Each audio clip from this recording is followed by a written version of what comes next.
It is 11 o'clock. Welcome back. It is hour number 2 of Three Man Front. Pat, Landrum, Molly with you until 2 o'clock. The voice of the Alabama Crimson Tide, Chris Stewart. He joins us each and every week, brought to you by Craneworks.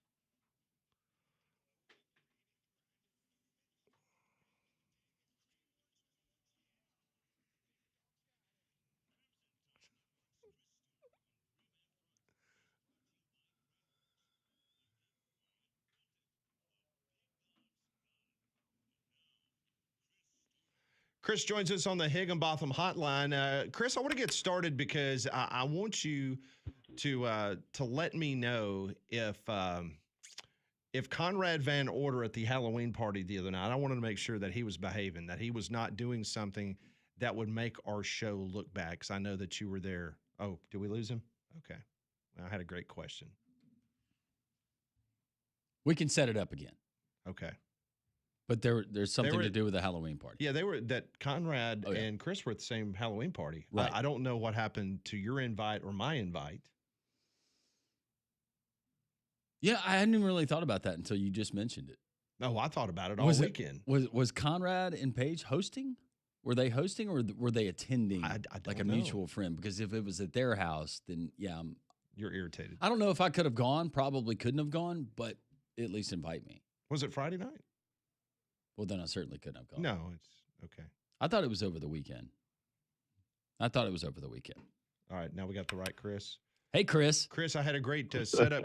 I had a great setup question for you. I know that you were rubbing elbows at a party with Conrad Van Order the other night, and I just want to make sure that Conrad was behaving and he was not kind of doing something against our brand, kind of embarrassing the rest of us. Make sure. To my knowledge, when the police drug him out, he was, I thought pretty respectful. Okay. Just tell us he was wearing pants. That's all we need to know. Yeah, they weren't his, but they were pants. All right. Well, good. It's good to hear that he did not completely embarrass the brand of Three Man Front. Okay. No more than usual. Okay. It was fine. Well, I mean, he's kind of a handful in the press box, I hear. So he was on point. He was on point. All right. All right. The final bye weekend before, man, it gets real again coming up this Saturday against LSU. Just what's the mood around this football team right now as they get ready to take that last deep breath before they get into the real meat of the final section of the schedule? I think genuinely excited about the position they put themselves in, and at the same time understanding that there's a whole lot more work to be done. You think about the month of October and to run through it with a perfect mark and to put themselves back to where they're not only, as of today in the conversation for the national championship playoff, but one of those teams that would receive a bye, in the first round. That's a great spot to be in.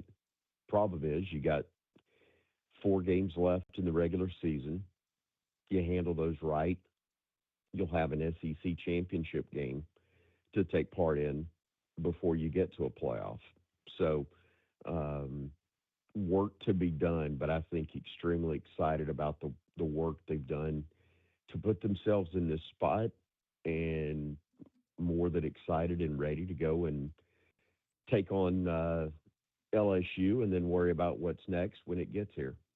What have you noticed? Because we look at the league as a whole and really college football, but especially in the SEC, you look at the Vegas point spreads or you look at the final scores and the box scores, a lot of parity out there. When you have watched Alabama in some of these SEC matchups, how surprised have you been just how close some of those rosters are? And we're getting really good games. Chris, it almost seems like this Alabama team's really, really good. Maybe they can be great, but this doesn't seem like it's Alabama or anybody else. This is a year in college football where you can go out, have an off weekend, and expect to win. It's just that close.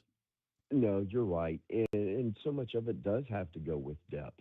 And look, there was South Carolina game. You played at least 2 guys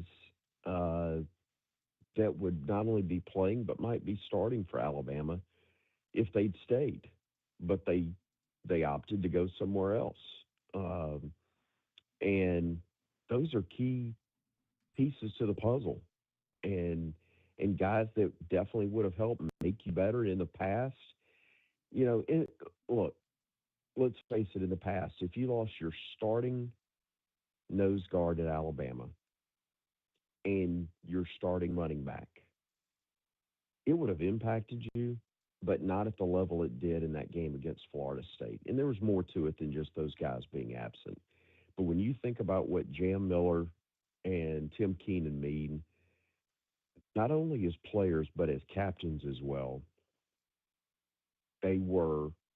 I mean, does anybody logically think that Alabama wouldn't have looked different in that first game with those two available? Doesn't mean they would have won. It doesn't mean that that it's an excuse and that there weren't a lot of things that they did poorly beyond uh, Tim and Jam's absence. But those two guys are difference makers, and I, I just it's how quickly things can change if you lose a key player, let alone two, and also um, how much more competitive teams can be. Now, that all being said, when the better teams and the better programs are at their best, yes, they're still better than the next tier, the next level. But being at that level week in and week out is now tougher to do, I think, for the programs that traditionally have been elite. Chris Stewart joins us, the voice of the Alabama Crimson Tide, brought to you by Craneworks each and every week here on Three Man Front. So you talked about being perfect in the month of October. I think everyone is immediately going to go to the offensive side and say, well, Ty Simpson, his maturation process, it's just been amazing. But I want to ask you about the defense, because if you look at the numbers and you look at what the defense has been able to do, they are really good, sneaky good to a lot of other teams in the SEC. Just kind of talk about that side of the ball and how they have kind of overcome some things that you brought up from the Florida State game to be able to kind of Right. right the ship. No, and I think it's development of players at other spots. I mean, Jan Pierre is a great example of somebody who you knew had some talent, but has become elite and major contributor. Um, that's that's one spot. When you talk about the offense, well, I'll stay on the defensive side, but um, more depth in the secondary, more depth at linebacker, um, growth and development with depth improving along the defensive front. I think those are all areas, and I don't know if we talk enough about the job that Kane Womack has done to not just um, lead the defense and help guys develop, but also push the right buttons. I mean, there are some teams, it hadn't been perfect, but in this day and age and with what offenses can be, um, it is very tough to completely shut teams down. And look, let's be honest about things. Even in the best of years, in best of seasons during the historic run of Coach Saban, how many times did you see uh, teams come out and start quickly against the defense? And I can't tell you how many times I would finish uh, a ball game and do interviews with Coach, whether it's for the TV show or for radio, and he would say, well, they do what everybody else does. They run stuff they hadn't run all year, that first drive against us. And then once we settled down, we were fine because teams are throwing the kitchen sink at you right out of the gate. But Bama's been able to, especially in the second half, do a really good job of adjusting, adapting, shutting things down, executing at a higher level, whatever you want to call it. But at the same time, the offense has been so good that it helps take pressure off in a way that I'm not sure they could a year ago. What about this particular LSU team? And it's a program that seems like it's a little bit in flux with the dismissal of Brian Kelly, the expectations. We know the roster's there, Chris, but this LSU team, what you see in them, what's the biggest challenge that they present Alabama, either offensively, defensively, or both? Yeah. Well, for about 40 years, Tom Stipe has written, the scene setter, we call it.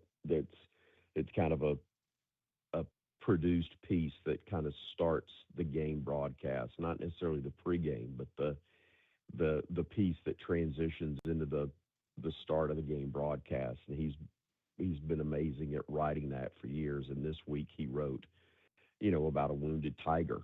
And the challenge is kind of going through the jungle against a wounded tiger. It may not be at 100%, but that may be when it's most dangerous, is when it's not completely healthy and it's hurting. And that certainly falls into this category with this group. It's still one of the best rosters around. That's why Brian Kelly got fired. The roster's good. They just haven't played to the level they're capable of. And you do wonder if with, a new voice, a different voice, some pressure off, if those guys will go out and play at a different level right now. They haven't run it effectively, but we know they've got some talent there. Garrett Nussmeier is one of the best quarterbacks in the country when healthy and when given time to throw the football. Will he get that type of time that he needs this week? Will they create some things that they haven't run before that will buy him some time or give him some different opportunities than what he's had previously in the last few weeks? And will their defense play as hair on fire type of approach that could make them really, really tough and create a lot of problems for Alabama's offense? Because they have the personnel. They just haven't put it together. And I think the challenge then comes to Alabama. Can you continue to attack early and take some of the fight away from them early on in the ball game, or do you let them hang around and make this dangerous and keep them engaged and interested and believing that they can pull off the upset in the fourth quarter? If they do, you've got your hands full. But if you handle business early, then I think this can go the way we want it to, and hopefully similar to the way it did last year. Chris, I know you will not be able to be in Madison Square Garden this weekend, as St. John's, one of the top teams in the country, will be taking on Alabama. But you did get to see Alabama the other night there at Coleman Coliseum. Just your early impressions on what you saw from the Bama hoops side of things. Yeah, deep. I mean, you had three guys that didn't play because of injury that are, really four if you count Jaleel Bethea, who's, was we know is going to be out for a couple of months anyway. But the other three that didn't see action, and most notably in the backcourt with Latrell Wrightsell and Aiden Holloway. Those are guys we're accustomed to seeing playing minutes and lighting it up when they do. And to still be explosive offensively, even without their presence, that's pretty impressive. I thought we got a chance to see the young guys really, really stand out. And you knew it was a talented class, but when Amari Allen and London Jemison do what they did, especially, and then the dunk of the night as well. And I'm drawing an absolute blank without my spotting chart in two sports in front of me. It's okay. Yeah, but I mean they're talented. They're really good. They're really deep, and they're able to play the way Nate wants them to play. They've just got to get it all figured out on the defensive end, take care of the ball better. But I think when you get Wrightsell and Holloway back, then that will help take some of the pressure off of LeBaron Philon, who was great again, and 22 points and can make it look effortless at time. I think him shooting the ball even better from deep kind of picking up where he left off at the end of last year, but he's taking it to another level. When you put what he can do from a driving and ball handling standpoint with the ability to knock down the open three or or the not so open three, he's going to have a chance to be one of the absolute best in the country. And you put that with the talent that's around him, and it's got an opportunity, I think, to be a very enjoyable regular season and then a postseason that, hopefully gets back to the Sweet 16 or beyond for, what would that be, 5 times out of the last 6 years for Nate Oates. Pretty incredible. Yeah. He is the voice. Yeah, really is. Of the Alabama Crimson Tide. Chris Stewart, whether it's hoops, whether it's football, whether it's, I don't know, civic clubs, he's available. Chris, we always appreciate it, and our friends at Craneworks make your visit possible. Yeah, I appreciate them and you guys as well. Rental Works is one of their divisions that offers a full line of rental equipment for all your machinery needs. They've also got operators for every type of equipment as well. They supply the equipment you need plus the manpower to get the job done right. Go to craneworks.com for a quote. You'll find them in Birmingham, Nashville, Mobile, and in Huntsville as well. Chris, we always appreciate the time. Thank you so much. Enjoy the weekend, and hopefully we have great things to talk about on Monday. Sounds like a plan. Appreciate you both. Appreciate you. Chris Stewart, courtesy of Craneworks on the Higginbotham Hotline. You deserve solutions that are built for you. Higginbotham is your one-source solution for insurance, financial, and HR services. Abide Roofing is raising the roof. Literally, Abide Roofing is giving one deserving homeowner a brand new roof, completely free. This isn't a gimmick. It's not a sales pitch. It's their way of saying thank you to the community that's trusted Abide for their homes. Here's how it works. Fill out the quick form at abideroof.com. Look for a green bar at the top of the homepage. Nominate yourself or someone who deserves it. Then watch out for the winning announcement. Value is up to 30 square roof or roughly $13,000. Maybe it's someone who's fallen on hard times and can't afford repairs. Or maybe it's a single parent working 2 jobs just to make ends meet. Maybe it's a veteran, first responder, or a teacher who's always giving back to others. Or maybe it's that neighbor who volunteers for every local event, a true pillar of the community. Whoever it is, Abide Roofing, they want to hear their story. At Abide Roofing, they believe everyone deserves a safe, reliable roof over their head, and this is their way of giving back. Don't wait. Entries are open now. Enter through December 12th, 2025. Winner will be announced on December 19th, 2025. For complete details and to enter for the free roofing giveaway, visit abideroof.com. Updated Vegas odds on college football head coaching searches, including Auburn. We'll tell you what those odds look like next on 3-Man Front.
It is 11:22. Welcome back in. This is Three Man Front on this Wednesday. Pat, Molly, Landrum, Conrad back with us hopefully tomorrow.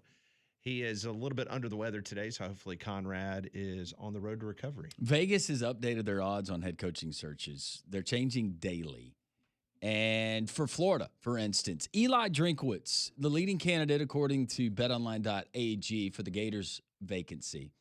Eli Drinkwitz at minus 110. Lane Kiffin comes in at plus 200. Then Jed Fish, James Franklin, Clark Lee, Glenn Schumann. The list goes on and on. As for LSU, Joe Brady now the leader in that one at plus 300, according to betonline.ag. Lane Kiffin at plus 375. Nick Saban at plus 400. He's still an option. Not a value pick, in my opinion. Clark Lee, John Summerall has moved down to fifth, according to Vegas on LSU's list at plus 700. Fifth? Yes, he is tied with James Franklin. James Franklin's odds, both at plus 700. Arkansas, meanwhile, James Franklin, the leader there, according to Vegas, at plus 400, followed by Memphis coach Ryan Silverfield at plus 450. Same odds for Bobby Petrino. And then PJ Fleck makes an appearance on that list at plus 600. Meanwhile, for the Auburn Tigers, it's changed. Kenny Dillingham was the early odds-on favorite, according to Las Vegas. He is no longer. John Summerall of Tulane at plus 150. Next, DJ Durkin at plus 200. Following that, James Franklin at plus 400. Dillingham at plus 900. Brent Key at plus 1,200. And then Jimbo Fisher at plus 1,200. So you mentioned Kenny Dillingham. So Dillingham, if we remember, 2019, he was the offensive coordinator at Auburn. He was brought in by Gus Malzahn. Well, we use that loosely. Yeah. But yes, he organized the offense, made sure the guys were in their groups. Yeah, he was in the quarterback room at times. But Kenny Dillingham, he was meeting with the media yesterday. Take a listen to the question from the media and his response about his name being open to all these jobs potentially. Speculating of LSU and Penn State. So have you told your agent, don't listen to anybody, don't answer? Do you listen? Where's your role in future openings? I'm trying to win as many games as I can here. That is my number one focus, is our players, our football team, everything about us. That's simple. Like, I am so singularly focused on us to win football games, to become a better football team, this season. Like, that's my singular focus. Okay, I want Molly to play the very first part of this. Listen again to the question and his immediate filibuster. Speculating of LSU and Penn State. So have you told your agent, don't listen to anybody, don't answer? Do you listen? Where's your role in future openings? I'm trying to win as many games as I can here. And so he goes on, but at no point in time, zero, did he say no. No. Not one time. Had a chance to. Had a chance at the very beginning. I thought it was a good question. Thought he did a very good job of answering it, kind of. I thought it was a great answer because, once again, we are proving to you that every single one of these guys are liars. And first off, you don't expect him to say anything different than what he said. He's in the middle of a season, okay? And that's not something that can come back to bite him. That's not a, hey, I'm only leaving in a pine box, or I am not taking the Alabama job. That was, I'm just concentrating on winning football games. But if he had any non-interest in any of those jobs, he would have simply said, yeah, I told my agent, I'm not talking about this during the season. Don't even let me know if somebody's reached out to you. Have you filed that trademark yet, by the way? I need to. I think I need to call who's been busy with the trademarking lately? That was Angel Reese, right? Yes. Yeah, she Call Angel. Yeah, she trademarked her name, right? She did? You could call Coach Primes. No, Jordan. I call Jordan. Oh, yeah, duh. Jordan? Jordan. Yes. Yeah. Jordan. Okay. I call Michael Jordan, then I call Jordan. Yeah. Okay. Yeah, I need to get that. Kenny Dillingham, he's an Arizona State guy. He grew up an Arizona State fan. In his wiki bio, it says he always dreamed of coaching the Sun Devils, which he's obviously doing. Born in Phoenix, everything is right there. But there's always the appeal of the SEC. And if you're Kenny Dillingham, you leave it in good shape if you took that job. I'm not saying that he's the lead candidate, but it's interesting that you're getting more Kenny Dillingham traction. Not only are you seeing it in the LSU search, but now it's starting to appear in different places in the Auburn search. Now, what did you tell me? What was the odds for Nick Saban at LSU? Plus 400, if I remember. Yeah, plus 400. That was the third best odds. Third best odds. Yep. Okay. Well, if you spend some money on that particular wager, yesterday, Verge Osbury, who is the interim athletics director at LSU, he went on the Matt Moscona show down in Baton Rouge, ESPN Radio, and this is what Matt had to ask him about one Nick Saban coming to the Bayou. Are you or anyone affiliated with LSU having conversations with Nick Saban? Nick Saban and I have a standing conversation probably every 2 to 3 weeks. We're good friends, first of all. No way he's coming back to football, okay? Miss Terry's not going to let him. So Okay. That's not going to happen. If he was and he was interested, I'll go drive down there and pick him up right now and bring him back. Okay, wait. So, wait, Verge, you're saying no shot. I think that is run its course, okay? Okay. Good question by Matt. Yeah. And the answer from the interim athletics director. I think they're looking elsewhere. I think that if Nick Saban wanted to be back in it, I don't think Nick Saban's waiting around for a phone call. I think that's communicated pretty quickly to Jimmy Sexton. And Jimmy, I think he could let any school in America know that he is willing to coach again, and that would happen. Yeah. Well, you asked this, and I've been thinking about this, Pat, because you asked this the other day, and it was pertaining to John Sumrall, because he is a hot name. His resume, it speaks for itself, but he loses a game at UTSA. And UTSA has their way with Tulane last Friday. Now they got a game with Memphis. Memphis is a home favorite. Memphis usually holds serve there at home. Let's just say they win that game. Now you got 2 losses. In your mind, if you're John Cohen or if you're Governor Landry or if you're Verge, whoever is in charge of this search, does that diminish your opinion of that candidate if all of a sudden he takes a couple of L's? It doesn't for me. No, it doesn't for me either, because first and foremost, by you identifying him as one of the candidates, you have already gone through a background. You've already put him in a position to where it's really doesn't matter whether he's playing for an American championship or he loses the rest of his games. You've already identified him as a good football coach and a potential leader of your football program. And potential, I think, is so you're thinking about, look at what he's doing there. Here's the untapped potential that we see in this coach and kind of continuing to ascend and to grow. I don't think it matters one hill of beans if John Sumrall goes winless. But I for the do rest of the think, season. but my point was going to be, I do think it weighs on these coaches. And in their minds. No, it does, because you still have to deal with people that you're around every single day in the office. Right. And all of a sudden, you go to San Antonio and you just absolutely get skull drug by a UTSA team who the week before got skull drug in Denton, Texas. It's a bad look. And, but no, I think John Cohen, I think he's obviously already got identified his list that he wants to look further into. I believe Sumrall is one of the top names on that list. And what happens from here on out at Tulane, unless Tulane, a lot of weird things happen over the next 3 weeks and Tulane gets hot and Tulane finds themselves maybe in a group of 5 conversation as opposed to Memphis was last night for the college football playoff, then it gets a little bit more complicated. But I think it doesn't matter to John Cohen what happens. Based on personality traits that he mentioned in the press conference on Monday that we carried live here, talking about, what was it? Having an edge, having energy, all of those things that he described. There's 3 coaches that have been listed, I think, that match those. John Sumrall would be one, DJ Durkin, obviously, and then Kenny Dillingham. Mm-hmm. And always keep in mind, when you get into these type situations for a school of Auburn's size, you never know when there might be someone sitting somewhere that sees, you know what? That is untapped potential. I would love to go there.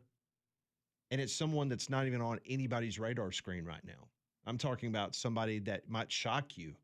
I mean, I don't have a name in mind. I'm just telling you there's always someone somewhere that is potentially looking to better their situation, and they could see the Auburn being a pathway for them to get to the college football playoff, and it's someone that we're not thinking of. Yeah.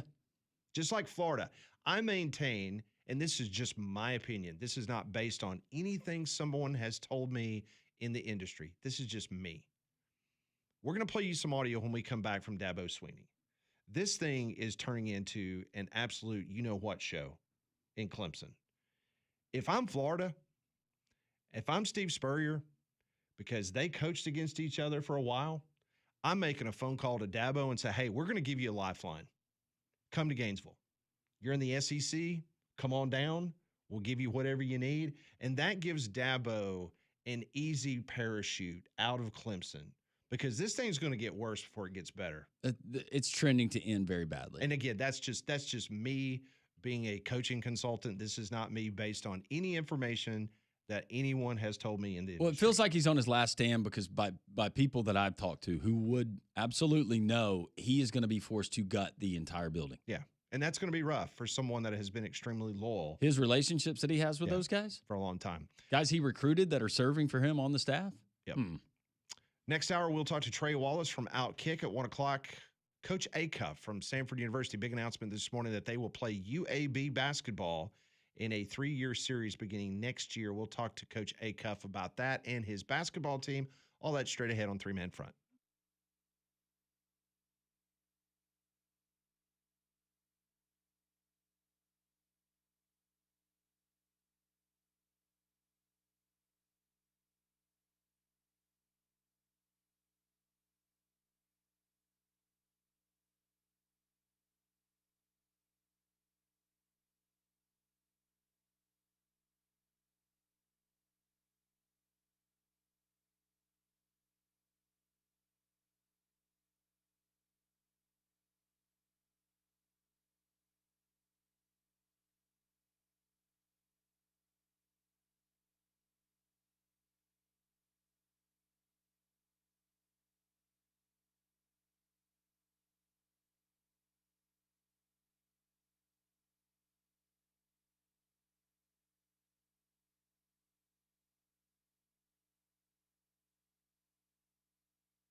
So we're just having a conversation about Dabo Swinney and some of these job openings, and I just threw it out there.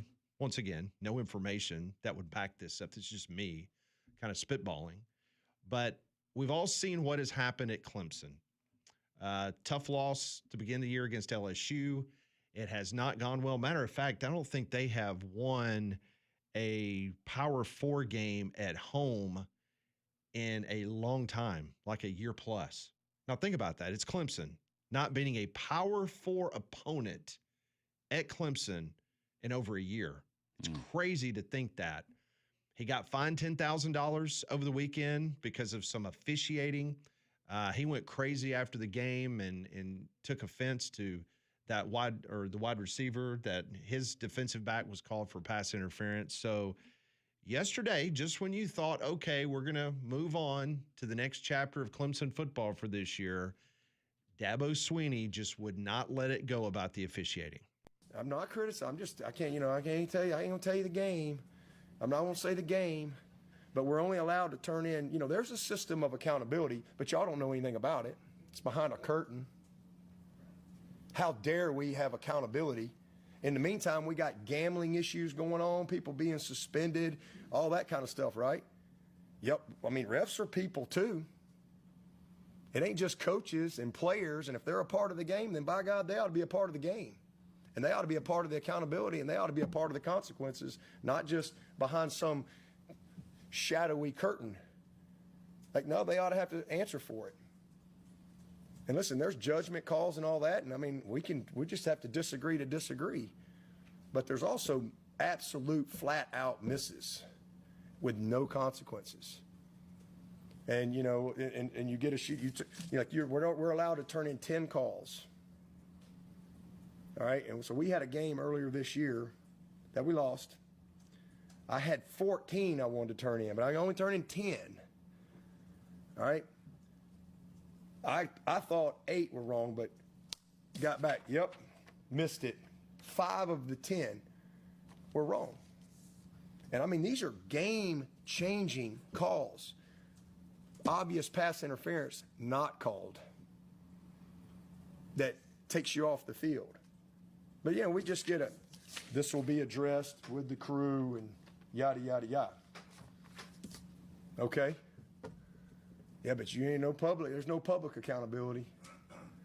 Ain't none of that. So that's the system. The system needs to change. It needs to be changed. There needs to be challenge opportunity, and we need full-time officials.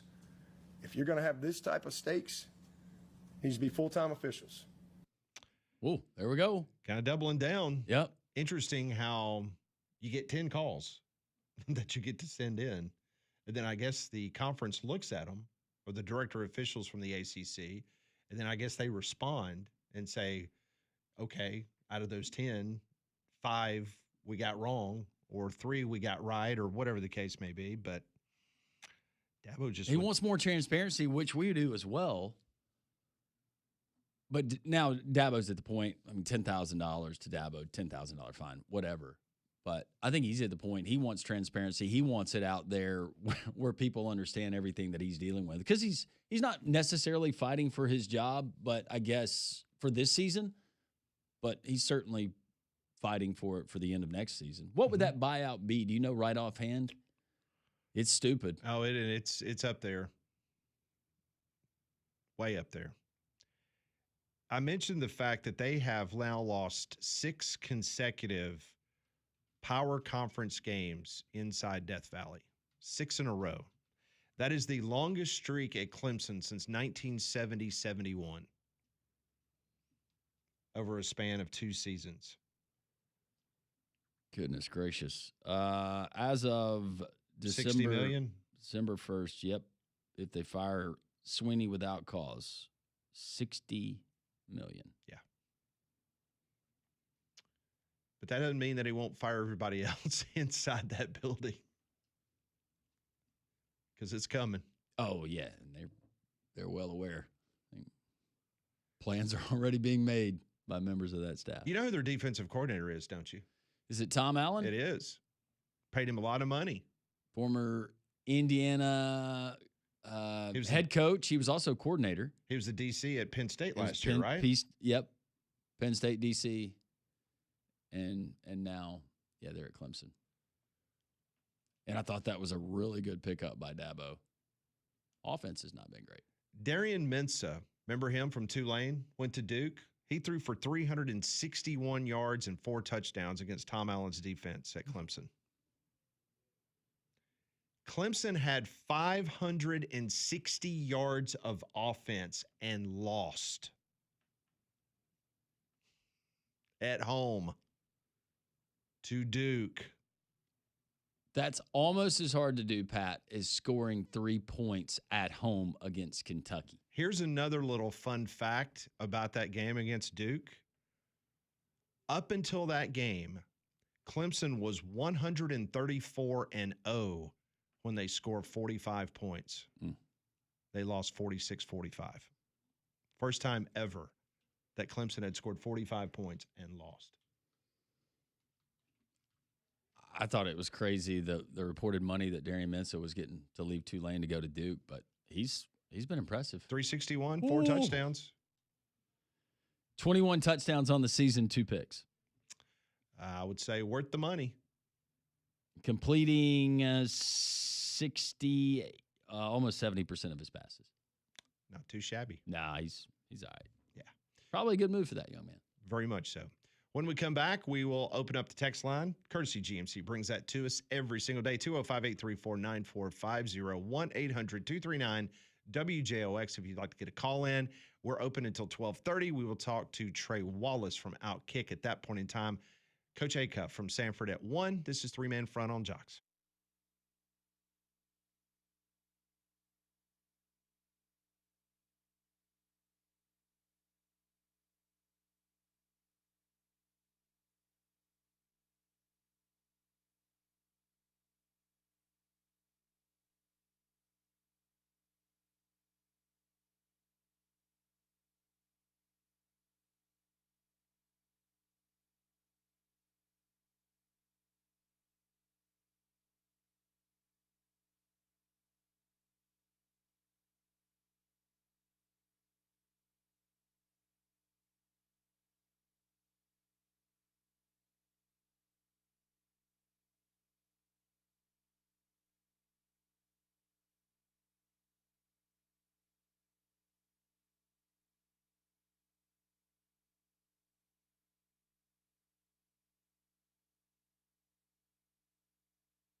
11:47 here on this Wednesday. Landrum, Pat, and Molly. Conrad a little bit under the weather. Hopefully back very soon. Take care of yourself out there.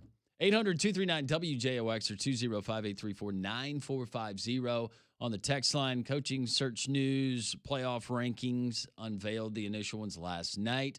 Alabama, LSU, whatever you want to talk about, we're open for it. Our buddy Bama Hater wants to join. Hey, Bama Hater, how are you? Hey, man, I'm doing all right. Y'all doing all right? Yes, sir. Hey, man, I called talk to Pat, asked him a couple of questions. Here we are again. We talking amongst each other about the playoff committee, and they're still doing the same stuff, and now they added a new wrinkle to the game and still no accountability. Pat, I want to know, man, I kind of looked over the criteria yesterday, and I didn't see in the criteria anywhere where it says if you lose early, you won't get punished. And I also didn't see if you lose late, you're automatically out. I didn't see either one of those in the criteria. So can you tell me if that does happen to certain teams, would it affect them when it's not in the criteria? Well, of course. I mean, it's human element. I mean, that is going to happen. I mean, I can't tell you which particular school, but I absolutely believe that happens. Right. That's why I'm asking, because if it's not in the criteria, why should it be added without any accountability of why it's being added and leaving fans pissed off and confused about why these decisions keep going on without any accountability? So let me ask you, let me turn the table. In regards to last night, what disturbed you the most of the rankings? Basically, what disturbs me all the time, when you have teams with one loss or two losses and they're ranked ahead of undefeated teams, I have an issue with that, because my thing is, if you can put a team in the rankings in the top 10 or top 15 and they're undefeated, but you'll put a team that has one loss or two losses ahead of them, I don't know what the concept is. Let me give you case in point. Okay. Notre Dame. All right. Notre Dame has two losses in the top 10. Yes. What is BYU's record? They're undefeated. But they're behind Notre Dame. I know we have two losses. I think we should be out of the top 20, personally, the Miami Hurricanes, my team. Okay. But if you can put Notre Dame ahead of Miami with the same amount of losses, we beat Notre Dame head-to-head, and Miami has 3 ranked wins. How does Notre Dame resume compare to ours? That's why it's unfair. It's always going to be geared towards that brand name and the revenue potential. I know that, you know that, and most people with common sense know that. But you can't explain it, you and I. That's why I say we should have accountability from the committee to explain this stuff, not with these softball questions that they get thrown, just basic stuff. We need some direct answers to tough questions. So let me just pose this to you. If you're sitting in the room and you're looking at the resumes of an undefeated BYU up against a one-loss Alabama, a one-loss Georgia, and a one-loss Ole Miss, are you putting BYU in front of those 3 teams from the Southeastern Conference? Is undefeated part of the criteria? If it finished today and they had 0 losses and they were conference champion, yes, they would be above those SEC schools. And it goes back to the brand name and the conference that these guys prefer, which is the SEC. We all know that. And it's going to come down to that same type of decision on the last day to, put these teams into the playoffs. Okay, so let me ask you this. I'm not being argumentative. I'm just asking your opinion. If you were to rank the 4 power conferences right now based on from top to bottom, give me your top 4. Who's the best conference and who is the weakest of the power 4? Are you asking that according to the poll or just my opinion? I'm asking your opinion. You watch a lot right of now, college football. You give me the power 4 rankings 1 through 4. Right now, number one is the Big Ten. Okay. Number two is the SEC. Number three is the Big 12, whatever you want to call them these days, and then the ACC is number 4. Okay, so you just placed the Big 12 behind the Southeastern Conference. So even though BYU has played a weaker schedule, a weaker non-conference schedule, a weaker in-conference schedule, you would have them behind 3 teams from the Southeastern Conference that you have just said yourself is the second toughest in the Power 4. No, you asked me about conferences. Overall, in the conference, the SEC is better than the Big 12 as far as teams is concerned. That's what I'm basing it on, the amount of teams. Well, but as I understand that, say, but all undefeated records are not the same. I agree with that too. And I told Legend this on the podcast. Just watch and see on down the line from game 8 to game 12. All 2 lost teams will not be treated the same. They will not be treated the same. It's according to what that name brand is and revenue potential. It's gonna come. It's gonna happen. We all know it's gonna happen. And once again, they're not gonna be there to explain it to us.